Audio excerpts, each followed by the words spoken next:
All right, I am joined now by two of the biggest superstars the UFC has to offer, the UFC light heavyweight champion of the world, Jon Jones, and the former UFC light heavyweight champion, Rashad Evans. Good to see you, fellas. Good to be here. Good to be here. When you stepped foot in Greg Jackson's school down in Albuquerque, New Mexico for the first time, was there any part of your psyche that was already sort of thinking that potentially this would be a guy that you would be facing? No, I knew we were both top guys, and I knew it was always kind of a possibility, but I really set it aside, and I really ignored it, and I was really honored to be a part of the program. Greg Jackson will be in your corner on April 21st? Yes, sir. Yeah, definitely. You know, Greg, he said basically, Rashad is always welcome back. You know, Rashad would always be like a brother to me. You know, he spoke so highly of Rashad numerous occasions. He really did everything he could do to keep some type of rapport. And then he did everything, but he didn't even give me a call and talk to me. And then on the other hand, everything. He did everything, but couldn't do the simplest thing. Not even pick up the phone and say, "Hey, let's talk about this." Did you give him a call? Yes, I did. Actually, I was the one who called him. On the other hand, you have Rashad, who's bashing the program, the history. The history? I made that history. What are you talking about? I'm the one who helped make that history. You came into it. You came into it. Don't talk about the history when you have no roots in the history. Don't talk about, I helped make Greg Jackson. I helped to make him the reason why you even wanted to come there and train. So don't talk to me about the history of the team, bro. No, I never. Don't talk about the history of the program because I made that program. What Rashad doesn't realize, and I bet he's getting ready to interrupt me because it's going to be truth, there's more to Jackson's than the 4 or 5 or 6 UFC fighters that's on the program. It's the kids who aren't in the UFC. It's the kids that doesn't have anything to offer, who doesn't have money in the bank, who doesn't have popularity or a following. These are the kids that love me. I am their team leader. I am their team captain. They appreciate the person that I am. They appreciate my loyalty to the team. That team is my team now. I appreciate your passion when you talk about the kids, and it certainly comes off to me as genuine and organic. I have to think from your standpoint, though, as a guy who, I don't know that anyone would argue against Rashad's role in some part in putting Jackson's camp on the map and becoming a champion. I would think I think you feel disrespected and discredited for what you did to build that camp up, only to have, others within betray you. And that's the big thing about it. That's why I feel so disrespected. It's like, okay, so now, Greg, you gonna go against me? You gonna go against me, right? You can go against George St. Pierre? Oh, okay. You gonna bring in Carlos Condit? He helped make you too. So where does your loyalty lie? So, I mean, if you're gonna go against the people that helped make you, then I mean, if I was somebody in John's position, I'm like, man, if he'll go against some people that was with him to help him get his notoriety, to help him get who he is, then damn, what will he do to me? Do you remember the last time you trained with Jon Jones? I mean, several years ago, I guess, at this point, right? Or yeah, a little over a year ago. What is your biggest takeaway from that time spent in the gym with Jon, and how much of a factor do you really think it'll be, at least in terms of your confidence going in there in Atlanta? I train with Jon. I know what Jon does. I know what his coach is going to tell him to do. I know the whole program. You know what I'm saying? You know what Wink's telling me to do right now? Huh? You already know what Wink's telling me what to do? Of course, I know Wink. I mean, come on, I worked with Wink's for the longest time. I know what Wink's going to tell you to do. Okay. I know what Wink's going to tell you to do. I know what Greg's going to tell you to do. I know what they're all going to tell you to do. You know what Wink's telling me to do right now? Yeah, I mean, I already know what they're going to tell you to do. I already know it.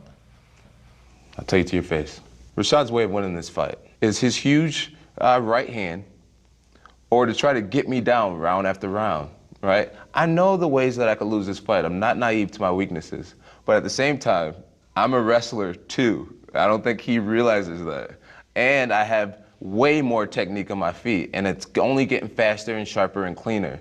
So I mean, you say what you want to say on how you already know that you're gonna beat me, but trust me, I know the way I could lose, and I'm training for that. You don't think I'm training extensively in my bottom game, in my takedown defense, and you don't know if I'm gonna shoot on you or if it's gonna be a fake shot. You just don't know what you're getting into. And so you can say what you want, but I know just as much as you think that you know. Jon. All right. So you just showed me why exactly you're gonna lose. Why is that? Because you think you know. And you think you know. You just said that. Yo, you're weird, bro. You don't think all my opponents watch me fight and say, oh, Rashad, he does this. Oh, Rashad does this. Oh, he does that. There's such a different experience when you're in there with me. I watch you When you're in there with me, I get you to skip to my loo. Okay. And you will skip to my loo. For the first time, you're I'm gonna skip do to someone else's loo? what right. exactly what I want you to do. I promise you, I'm going to play And that's your just the game. bottom line. I'm going to wrestle you like Phil Davis did the whole. That's just the bottom line. All right, Listen, Rashad, your ways of winning. you're going to do what I want you to do, and that's just the bottom line. Yes, and the sir. sooner you come to realize it, the more comfortable you be with the results. You're not gonna keep up with me, Rashad. I'm younger than you, and I'm probably just as strong now. And my technique is a lot cleaner. I take the sport a lot more serious. Dude, how do you know how serious I take the sport? I know I do. How do you know? I know because I love this game. So, nobody else loves it You but just said it yourself. I've been doing it for 10 years. You kind of get. You do. I admit, you do get complacent. You do get complacent. You do get complacent. I'm not complacent. I'm not, and I've never felt it for a second. Okay. I've never felt slightly complacent. Okay. I feel like I'm just getting started. That's the thing, and you're at the end. Okay. Am I at the end? Oh, Why is that? Because I said so. Because I want to prove that you are. Yeah. Yeah. You got a lot Call of that proving to cocky. do. You got a lot of proving Call to that do. cocky. Well, a lot of the public knows the backstory between the two of you, how you went from friends and training partners to rivals, essentially, without even getting in the octagon against one another. But in terms of the timeline, how close were you to John? Yeah, I mean, there's a part of me that always will go for John. I've every single fight that he's been in, I've always rooted for John, no matter what. Always rooted for him. Is your lie detector flat when you say that? Flat. I mean, ask Melvin. Melvin was there at his last fight with Machida. I was rooting for him to win. I want him to win.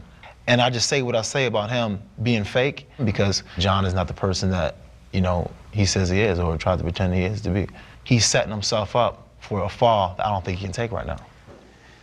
So when we were in Toronto, I think a lot of people were surprised when you came out for the weigh-in, and there were some boos there. And perhaps some of that is because Rashad has sort of painted you with a brush of being inauthentic at times. Do you feel as though maybe some of his banter has sort of stuck with the fans and maybe you're having to shake that now? I do feel as if it's something that, was Rashad's image and that is, kind of gotten thrown at me. It's like, well, I'm not the baddest guy. John's a bad guy too type of thing.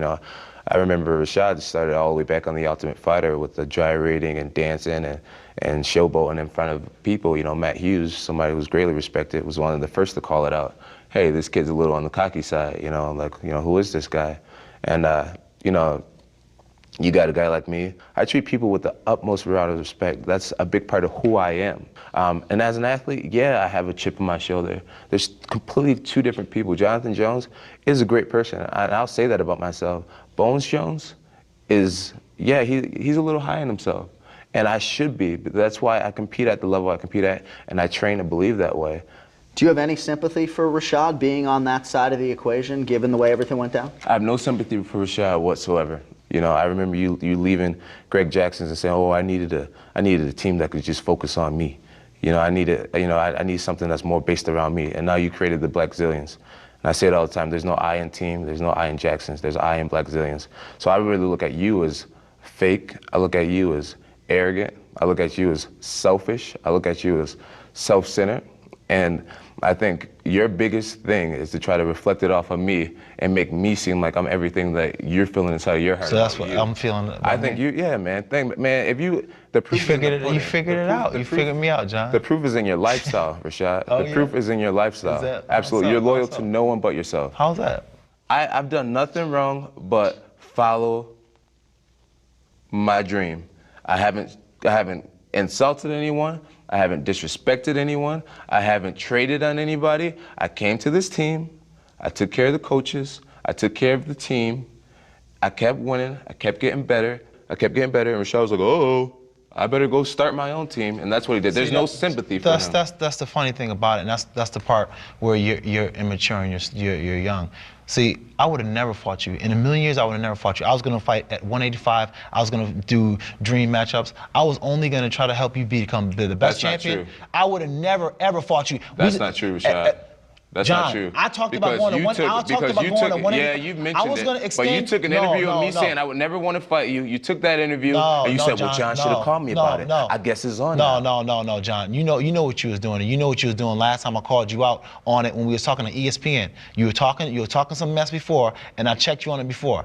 and I told you what I heard. And I told you to your face, Okay, like a man, sitting there by ourselves, and we agreed, that I never said that. We agreed that we'll just always come to each other, we'll talk to each other about it, keep the lines of communication, and we'll Right, be that's down what for we each said. other. Right. And when you got offered the title shot and I told you to take it, John, I knew you were going to win. I wanted you to win. And I would have never, ever, ever fought you. That's when it really got started. That's when you said, okay, it's official. John kind of called me out. Truth of the matter is you did want to fight me, and we're fighting. That's just the bottom line. I did want to fight you? You did want to fight me. You did want to fight me. Why would I want to fight you if I'm the champ? You want to fight No, me. because you can't be the champ unless you beat me.